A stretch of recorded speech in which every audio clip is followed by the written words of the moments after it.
Hello friends, good morning, how are you. I hope आप लोग बहुत अच्छे होंगे और आपकी स्टडी भी बहुत अच्छे तरीके से चल रही होगी। प्रीवियस लेक्चर में हम लोग Thomson atom model, Rutherford alpha scattering experiment, Bohr atom model, इन सब के बारे में हम लोग डिस्कस कर चुके हैं। आज हम लोग बहुत ही इंपॉर्टेंट टॉपिक के बारे में डिस्कस करने जा रहे हैं और उस इंपॉर्टेंट टॉपिक का नाम है हेज़ेनबर्ग अनसर्टेनिटी प्रिंसिपल, जो आपके लिए बहुत ही इंपॉर्टेंट है for your examination point of view.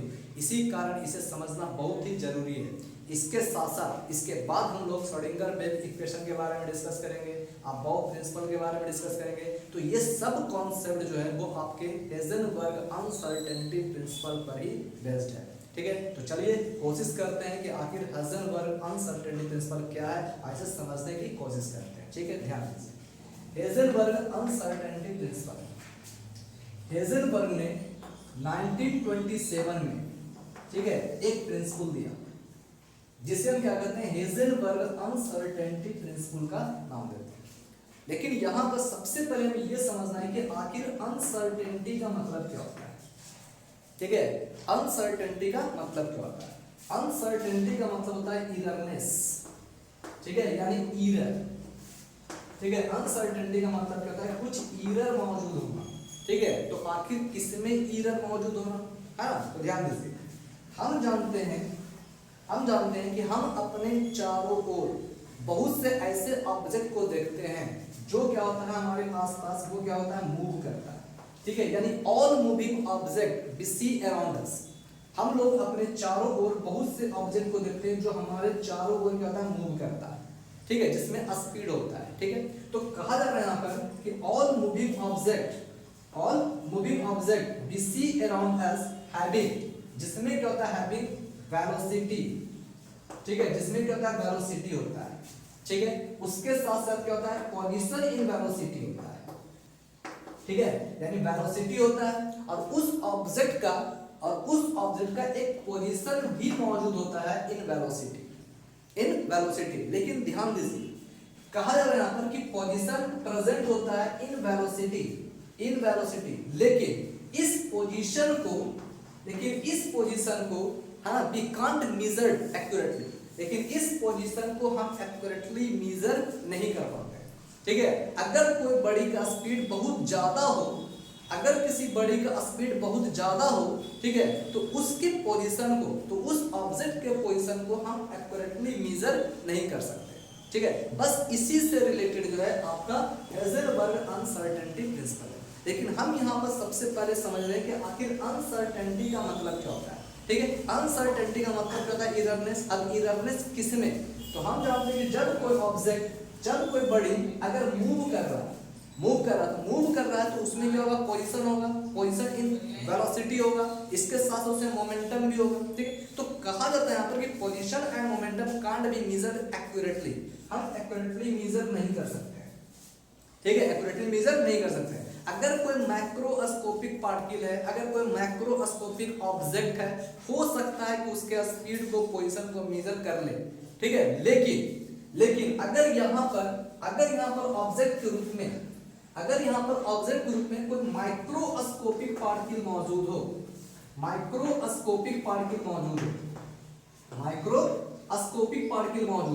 और ये माइक्रोस्कोपिक पार्टिकल हमारा सब एटॉमिक इलेक्ट्रॉन भी हो सकता है, प्रोटॉन भी हो सकता है, न्यूट्रॉन भी हो सकता है। ठीक है, और भी हो सकता है। तो कहा जा रहा है यहाँ पर कि ये जो आपका पोजीशन इन वेलोसिटी है, हाँ, पोजीशन इन वेलोसिटी और इसका मोमेंटम है, अभी मैंने क्या बताया, कांट बी मेजर, इसको मेजर नहीं किया सकता। ठीक है, specially in case of microscopic particles. ठीक है, तो इनका क्या कहना था कि माइक्रोस्कोपिक पार्टिकल्स का मेजरमेंट चलिए हो सकता है, लेकिन माइक्रोस्कोपिक पार्टिकल्स का एक्यूरेट पोजीशन और एक्यूरेट मोमेंटम हम कैलकुलेट नहीं कर सकते। ठीक है, उस माइक्रोस्कोपिक पार्टिकल में कौन कौन आता है, तो हमारा सब एटॉमिक पार्टिकल इलेक्ट्रॉन होता है। ठीक है, यानी इनका क्या कहना था कि जब इलेक्ट्रॉन अपने ऑर्बिट मूव करता है तो इसका मूवमेंट इतना हाई होता है, इसका स्पीड इतना ज्यादा हाई होता है कि इसके पोजीशन और मोमेंटम को हम एक साथ, ठीक है, मेजर नहीं कर सकते। ठीक है, कहने का मतलब क्या है कि पोजीशन एंड मोमेंटम ऑफ सब atomic particles electron, proton, neutron can't be measured accurately. ठीक है, इसको हम एक्यूरेटली मेजर नहीं कर सकते हैं साइमल्टेनियसली, एक साथ। ठीक है, एक साथ हम इसके पोजीशन को, मोमेंटम को हम एक साथ मेजर नहीं कर सकते हैं। ठीक है, it was said bye Heisenberg, ये हेजनबर्ग के द्वारा कहा गया था। ठीक है, अब सोचिए जब कहा जा रहा है कि इसके पोजीशन को, मोमेंटम को हम मेजर नहीं कर सकते, ठीक है, और अगर हम मेजर करने की कोशिश करें, अगर कहा जा रहा है यहाँ पर कि सब एटॉमिक पार्टिकल का स्पीड बहुत ज्यादा होता है, ठीक है, जब स्पीड बहुत ज्यादा होगा तो इसके पोजीशन को, मोमेंटम को मेजर नहीं कर सकते। अब सपोज कर लीजिए कि अगर हम इसके मोमेंटम को मेजर करना शुरू किए या इसके पोजीशन को मेजर करना शुरू किए, स्टार्ट किए, ठीक है, तो मेजर करते समय कुछ ना कुछ एरर जरूर होगा।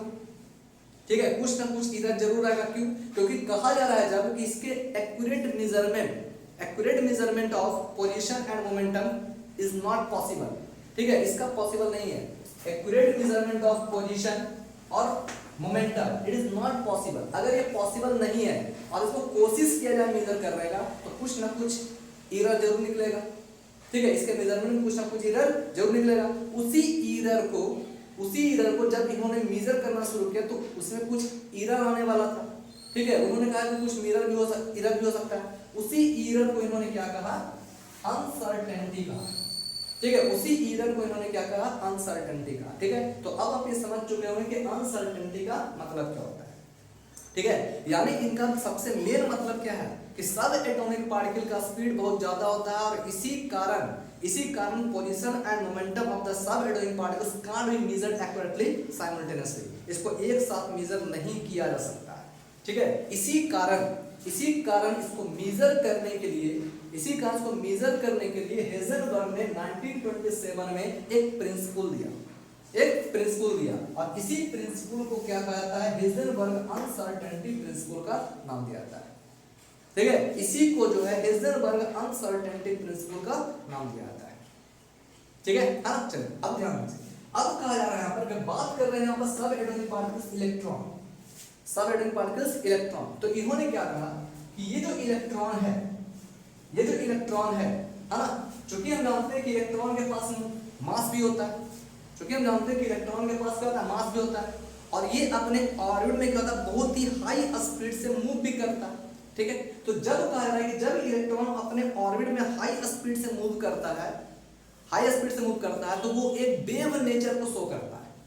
ठीक है, वो एक वेव नेचर को शो करता है। और दूसरा कहा जा रहा है यहाँ पर कि जब इलेक्ट्रॉन के पास इसका मास है तो इसका मतलब क्या है? ये पार्टिकल नेचर भी शो करता होगा।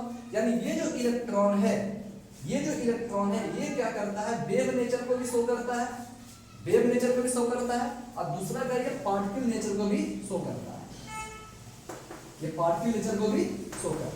ठीक है, वेव नेचर को भी शो करता है और दूसरा क्या कर रहा है? पार्टिकल नेचर को भी शो करता है। ठीक है, तो इन्होंने क्या कहा कि अगर इलेक्ट्रॉन पार्टिकल नेचर के साथ बिहेव करेगा, it behaves as a particle. अगर इलेक्ट्रॉन पार्टिकल के साथ बिहेव करता है, then its position can be measured. ठीक है, ध्यान दीजिए हम क्या कर रहे हैं? हम कह रहे हैं यहाँ पर कि यदि इलेक्ट्रॉन जो है वेव और पार्टिकल दोनों नेचर शो करता है, मतलब ये डुअल नेचर शो करता है। ये क्या करता है? डुअल नेचर शो करता है। ठीक है, इस डुअल नेचर में कौन होता है? एक वेव नेचर होता है, दूसरा क्या होता है? पार्टिकल नेचर होता है। ठीक है, तो जब कह रहा है कि जब इलेक्ट्रॉन पार्टिकल के नेचर के साथ बिहेव करेगा, if it behaves just like a particle, अगर ये पार्टिकल के साथ बिहेव करता है, ठीक है, then its position can be measured. तो इसका पोजीशन जो है can be measured, position measure किया जा सकता है। ठीक है, देखिए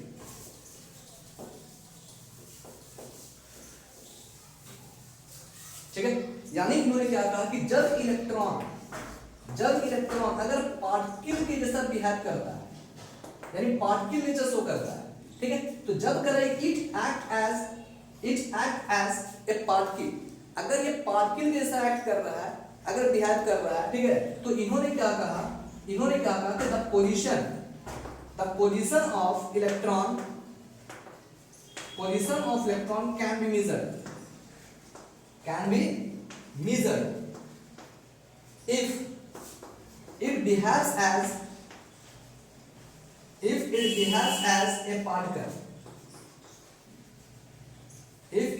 as a particle, पार्टिकल, ठीक है। अगर ये कह रहा है पार्टिकल के साथ अगर बिहेव करता है तो इसके पोजीशन को मेजर किया जा सकता है, ठीक है।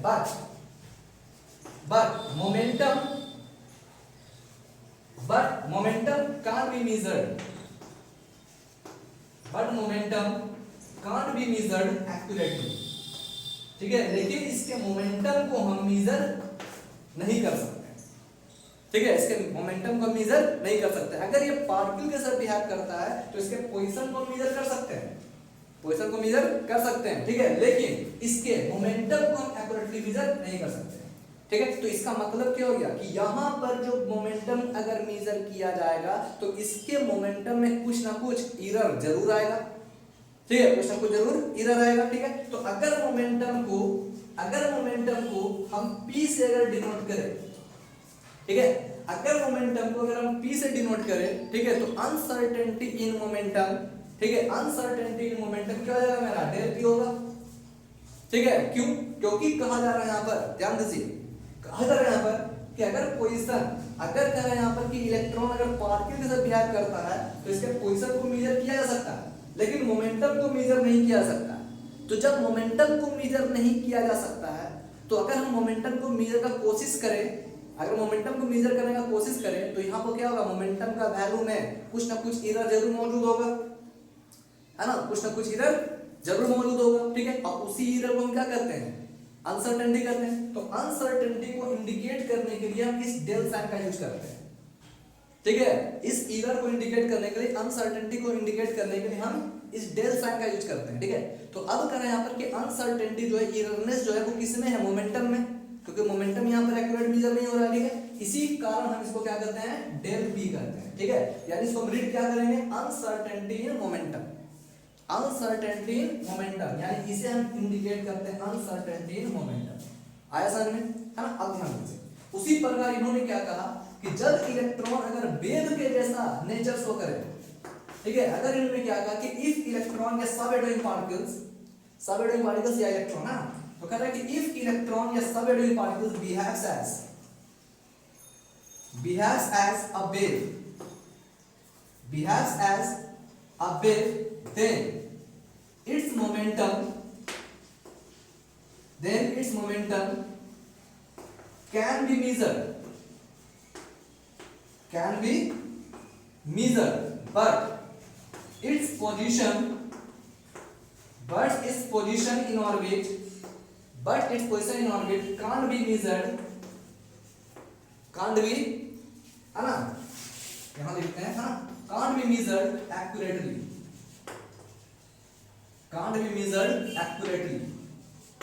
ठीक है। तो हम इसके पोजीशन को एक्यूरेटली मेजर नहीं कर सकते, ठीक है। इनका ये कहना है, समझ में आ रहा है कि अगर इलेक्ट्रॉन या सब एटॉमिक पार्टिकल अगर ये पार्टिकल के साथ बिहेव करता है तो इसके पोजीशन को हम मेजर कर सकते हैं, लेकिन मोमेंटम को हम एक्यूरेट मेजर नहीं कर सकते हैं, मोमेंटम को एक्यूरेट मेजर नहीं कर सकते हैं। और अगर यहां पर कोशिश किया जाए मोमेंटम को मेजर करने का तो इसके मोमेंटम में कुछ ना कुछ एरर जरूर होगा, है ना। इनका कहना था, किनका, हेज़नबर्ग का, ठीक है। हेज़नबर्ग का कहना था कि यहाँ पर क्या होगा, मोमेंटम में कुछ ना कुछ एरर जरूर होगा। अब उसी एरर को चूंकि हम अनसर्टेनिटी करते हैं तो अनसर्टेनिटी को इंडिकेट करने के लिए हम डेल्टा का यूज करते हैं, ठीक है। और चूंकि अनसर्टेनिटी किस में, तो मोमेंटम में, इसी कारण से हम डेल p से इंडिकेट करते हैं। तो रीड क्या करेंगे, अनसर्टेनिटी इन मोमेंटम, ठीक है, अनसर्टेनिटी इन मोमेंटम, ठीक है। उसी प्रकार अब जब कह रहा है कि जब इलेक्ट्रॉन वेव के साथ बिहेव करता है तो इन्होंने क्या कहा, जब वेव के साथ बिहेव करेगा तो मोमेंटम को हम मेजर कर सकते हैं, ठीक है, लेकिन इसके पोजीशन को हम एक्यूरेटली मेजर नहीं कर सकते हैं, ठीक है। इस पोजीशन का हम मेजर एक्यूरेटली, ठीक है। तो अब सोचिए कि अब अगर यहाँ पर पोजीशन को हम एक्यूरेटली मेजर नहीं कर सकते हैं और अगर यहाँ पर हम मेजर करने की कोशिश करें तो कुछ ना कुछ पोजीशन में कुछ ना कुछ एरर जरूर आएगा, ठीक है। और उसी एरर को हम क्या करते हैं, अनसर्टेनिटी करते हैं, ठीक है, अनसर्टेनिटी करते हैं। तो अब अनसर्टेनिटी यानी एररनेस जो है वो किस में आ रहा है, पोजीशन में। अब पोजीशन को इंडिकेट करने के लिए हम x का यूज करते हैं, यानी x क्या हो गया, पोजीशन ऑफ इलेक्ट्रॉन, ठीक है। इसलिए यहाँ पर डेल x क्या इंडिकेट करेगा, अनसर्टेनिटी इन पोजीशन, यानी ये आपका क्या हो गया, अनसर्टेनिटी इन पोजीशन, और ये क्या हो गया, अनसर्टेनिटी इन मोमेंटम, ठीक है, ठीक है। कोई दिक्कत यहाँ पर, कोई प्रॉब्लम नहीं होना चाहिए। अब ध्यान दीजिए, तो जब कर रहे हैं यहाँ पर कि ये आपका क्या निकलेगा, अनसर्टेनिटी इन पोजीशन और अनसर्टेनिटी इन मोमेंटम। ठीक है, कहां से आया कैसे आया ये आप समझ चुके होंगे। अब थोड़ा सा ध्यान दीजिए, इसी से रिलेटेड, इसी कारण जो है इसी से रिलेटेड मैथमेटिकली उन्होंने क्या कहा। ठीक है, मैथमेटिकली उन्होंने क्या कहा, ठीक है देखिए मैथमेटिकली उन्होंने क्या कहा कि del x into del p greater than equal to h upon 4 pi होता है, जहां पर h क्या हो गया, एक कांस्टेंट है जिसे प्लैंक कांस्टेंट कहते हैं। ठीक है, यानी ये क्या हो गया, h अपॉन 4 पाई भी क्या होगा, एक कांस्टेंट होगा। h कांस्टेंट है जबकि 4 पाई ये भी क्या है, कांस्टेंट है। ठीक है, इसी कारण h अपॉन 4 पाई क्या होगा, एक कांस्टेंट होगा, जिसका वैल्यू जो होगा हमेशा क्या होगा, लेस देन इक्वल टू किसके होगा, the product of uncertainty in position and uncertainty in momentum. ठीक है ना, इसके बारे में इसी को इन्होंने क्या कहा, अनसर्टेनिटी प्रिंसिपल का। ठीक है, यानी सब एटॉमिक पार्टिकल के मोमेंटम और पोजीशन को मेजर करने के लिए इन्होंने एक प्रिंसिपल दिया, और उसी प्रिंसिपल को in the respect of Heisenberg it was called Heisenberg uncertainty principle. ठीक है, अनसर्टेनिटी प्रिंसिपल। ठीक है, and it was given in 1927, और इसे जो है 1927 में दिया गया। ठीक है, इसे ही हम क्या करते हैं, हेजनबर्ग अनसर्टेनिटी इक्वेशन का नाम देते हैं। ठीक है, अब ध्यान दीजिए, अब कहा जा रहा है यहाँ पर ध्यान दीजिए, हम जानते हैं कि इलेक्ट्रॉन अपने ऑर्बिट मूव करता है। इलेक्ट्रॉन क्या करता है, अपने ऑर्बिट मूव करता है। ठीक है, अब जब इलेक्ट्रॉन अपने ऑर्बिट मूव करता है, तो जिस ऑर्बिट में मूव करता है उस ऑर्बिट का अपना क्या होता है, एनर्जी भी होता है। उसका क्या होता है, अपना एनर्जी भी होता है। तो हम लिख दिए, इस एनर्जी को हम इंडिकेट किससे किए, ई से। इस एनर्जी को हम किससे इंडिकेट कर रहे हैं, ई से इंडिकेट कर रहे हैं। ठीक है, अब हम जानते हैं यहाँ पर कि ये आपका क्या हो गया, एनर्जी किसका, ऑर्बिट का। ठीक है, एनर्जी। अब ध्यान दीजिए, यहाँ एनर्जी क्या होता है, लूज भी होता है। ठीक है, लॉस करता है एनर्जी। ठीक है, अब ध्यान दीजिए, अब करें ये एनर्जी इज इक्वल टू, अब ध्यान दीजिए, एनर्जी इज इक्वल टू, हम जानते हैं यहाँ पर एफ इंटू क्या होता है, एक्स, जहाँ एक्स क्या हो गया, पोजीशन, एक्स क्या हो गया, पोजीशन है ना, एक्स क्या है, पोजीशन। तो ये हम लिख सकते हैं क्या, अनसर्टेनिटी इन पोजीशन, अनसर्टेनिटी इन पोजीशन। ठीक, अब ध्यान दीजिए, ये जो आपका दिया हुआ है फोर्स, ठीक है, वैसा फोर्स जो यहाँ पर क्या हो रहा है, इस इलेक्ट्रॉन पर एक्सर्ट किया जा रहा होगा। ठीक है, ये न्यूक्लियर फोर्स यहाँ पर क्या हो रहा है, एक्ट कर रहा होगा यहाँ पर। ठीक है, दोनों चार्ज पार्टिकल के बीच में यहाँ पर क्या, इलेक्ट्रोस्टैटिक प्रोडक्शन काम करता होगा। ठीक है, तो हम जानते हैं यहाँ पर E इज इक्वल टू क्या होता है, F into del x, F into del x. अब यहाँ देखिए, अब यहाँ F इज इक्वल टू होता क्या है, F जो होता है, F इज इक्वल टू होता क्या है, हम जानते हैं F इज इक्वल टू क्या है, mass into acceleration, mass into acceleration. थोड़ा सा ध्यान दीजिएगा, मास इंटू एक्सीलरेशन और इंटू क्या हो जाएगा आपका, डेल एक्स। ठीक है, यानी E इज इक्वल टू, ठीक है, E इज इक्वल टू आपको क्या होगा, मास इंटू एक्सीलरेशन इंटू क्या हो जाएगा, डेल एक्स। ठीक है, डेल एक्स। अब ध्यान दीजिए, उसी प्रकार अब कर रहे हैं, इसको हम लेते हैं डेल E। ठीक है, अब ध्यान दीजिए, अब कर रहे हैं यहाँ पर, ये आपका क्या हो जाएगा, del E is equal to कितना हो जाएगा यहाँ पर, m, ये तो आपका मास है, और इनटू क्या हो जाएगा यहाँ पर, ये जो a है, a का मतलब क्या हो गया, एक्सीलरेशन। और एक्सीलरेशन हम कहते हैं किसको है, एक्सीलरेशन का मतलब क्या होता है, ठीक है, the rate of change in velocity, the rate of change in velocity, उसे हम क्या कहते हैं, एक्सीलरेशन का मतलब है। तो हम जानते हैं m इनटू क्या हो जाएगा, a is equal to del v upon क्या हो जाएगा, del t, del v upon del t। हां, इनटू क्या हो जाएगा आपका, डेल x। ठीक है, इनटू क्या हो जाएगा आपका, डेल x। ठीक है, कोई दिक्कत अब तो हम जानते हैं कि मोमेंटम इज इक्वल टू क्या होता है, m into v, momentum is equal to क्या होता है, m इनटू v। इसलिए हम कह सकते हैं यहां पर, इसलिए del e is equal to क्या हो जाएगा आपका, ठीक है, देखिए यहां पर इसके प्लेस पर हम क्या पुट कर सकते हैं, momentum m into v is equal to momentum हम जानते हैं। ठीक है, the product of mass and velocity that is called momentum. हां, तो ये क्या हो जाएगा आपका, डेल p अपॉन क्या हो जाएगा, डेल t, डेल p है ना अपॉन डेल t इनटू आपका क्या बच रहा है, डेल x। ठीक है, इसलिए हम कह सकते हैं यहां पर कि del e into del t, del e into del t is equal to क्या हो जाएगा, डेल x इनटू क्या हो जाएगा आपका, डेल t। ठीक है, del x into del p, है ना। अब सोचिए, जब यहां पर del x into del p आ रहा है, ठीक है, जब डेल x इनटू, एक मिनट सॉरी, ठीक है, del x into del p आ रहा है ना। देखिए जरा, इसे हम क्या करते हैं, इक्वेशन फर्स्ट लेते हैं, इसे हम क्या करते हैं, इक्वेशन सेकंड लेते हैं। ठीक है, इससे इक्वेशन सेकंड लेते हैं। अब सोचिए इक्वेशन फर्स्ट और इक्वेशन सेकंड से, देखिए यहाँ पर del x into del p, del x into del p, और यहाँ लिखा हुआ del x into del p, तो del x into del p is equal to कितना आ रहा है, del p into del t आ रहा है। अब इस वैल्यू को हम क्या करते हैं, यहाँ पर पुट कर सकते हैं। ठीक है, यानी on putting the value of the product of uncertainty in position and uncertainty in momentum, इन दोनों का वैल्यू हम क्या करेंगे, इस इक्वेशन में पुट करेंगे। यानी on putting the value of del x and del p from the equation second in equation first and then we get, अब हम क्या गेट करेंगे, ध्यान दीजिए। ठीक है, अभी इसका वैल्यू अगर हम यहाँ पर पुट कर दें तो पुट करने पर क्या गेट करेंगे, डेल ई इंटू क्या होगा, del t greater than equal to h upon 4 pi. ठीक है, यानी ये भी आपका क्या होगा, एक इक्वेशन होगा। ठीक है, यानी इन दोनों इक्वेशन को हम क्या करते हैं, अनसर्टेनिटी इन प्रिंसिपल इक्वेशन के नाम से जानते हैं। ठीक है, यानी ये आपका क्या होगा, हेल्जेनबर्ग अनसर्टेनिटी इक्वेशन होगा। ठीक है, it is the required expression, है ना, इट वाज द, है ना, it is the required expression which was calculated by Heisenberg, जो हेल्जेनबर्ग के द्वारा कैलकुलेट किया गया। ठीक है, अब ध्यान दीजिए, अब यहाँ पर एक चीज और ध्यान रखना, अब कह रहा है यहाँ पर कि ये जो आपका हेल्जेनबर्ग अनसर्टेनिटी प्रिंसिपल है, ये जो आपका हेल्जेनबर्ग अनसर्टेनिटी प्रिंसिपल है, ये हेल्जेनबर्ग अनसर्टेनिटी प्रिंसिपल, ठीक है, has no any significance for the macroscopic particles. ये मैक्रोस्कोपिक यानी बड़े ऑब्जेक्ट के लिए ये एप्लीकेबल नहीं है। ठीक है, यानी हम कह सकते हैं यहाँ पर ये जो हेल्जेनबर्ग अनसर्टेनिटी प्रिंसिपल है, इसका क्या होता है, there is no significance, there is no significance, there is no significance, इसका कोई सिग्निफिकेंस नहीं है for मैक्रोस्कोपिक पार्टिकल्स या मैक्रोस्कोपिक ऑब्जेक्ट। ठीक है, यानी बड़े ऑब्जेक्ट के लिए इसका कोई सिग्निफिकेंस नहीं है। ठीक है, यानी इस प्रिंसिपल का, इस, है ना, हेल्जेनबर्ग अनसर्टेनिटी प्रिंसिपल का there is no significance for macroscopic object, कोई सिग्निफिकेंस नहीं है। ठीक है, उसी प्रकार का यहाँ पर कि there is significance only for the microscopic particles. एक माइक्रोस्कोपिक छोटे पार्टिकल के, बहुत ही स्मॉल पार्टिकल्स के लिए इसका सिग्निफिकेंस है। ठीक है, तो हम कह सकते हैं यहाँ पर कि इट हैज, ठीक है, it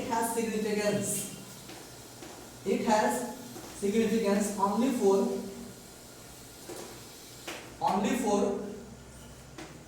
microscopic particle, only for microscopic particles.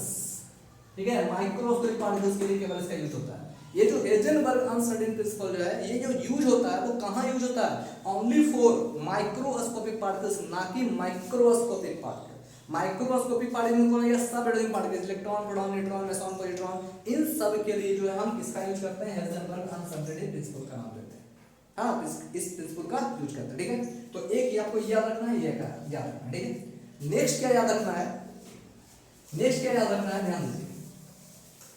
ठीक है, तो एक याद रखना है कि there is no significance of microscopic particles, लेकिन but there is significance only for the microscopic particles.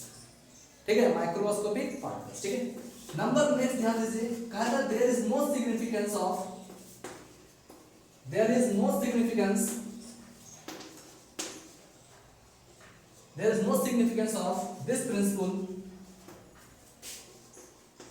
this principle in everyday life,